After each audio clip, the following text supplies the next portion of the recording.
મિત્રો આપણે જ્યારે દવા છાંટતા હતા સીલ બળેલાની, ત્યારે આપણે વિડીયો મૂક્યો હતો કે આપણે સીલ બળેલો બહુ છે.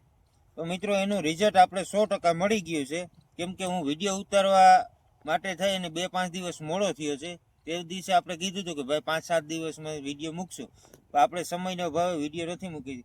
તો અત્યારે આની અંદર છે ને ભાઈ બિલકુલ આંબો અને કુશ નાશ થઈ ગયેલ છે. તો જોવો મિત્રો, આ તમને દેખાડું, આ નજીકથી દેખાડું.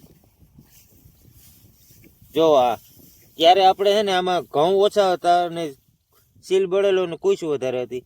અત્યારે આ બધું નાશ થઈ ગયું, આ બરીને ખાક થઈ ગયું.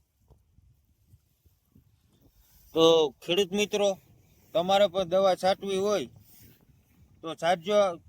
આની અંદર આપણે 1 વીઘાની અંદર વધારે કુશ અને બળેલો દેખાતો હતો, એટલે આપણે 3 પંપ છાંટેલા છે. તો 3 પંપ સુધી જે 40 ml આપણે નાખતા હતા, તો 40 ml ની આમાં 1 વીઘામાં આપણે 3 પંપ છાંટ્યા, તો આપણે ઘઉંને કંઈ પણ નુકસાન નથી. તો મિત્રો, આ ઘઉં જોઈ શકો છો તમારી નજરની સામે.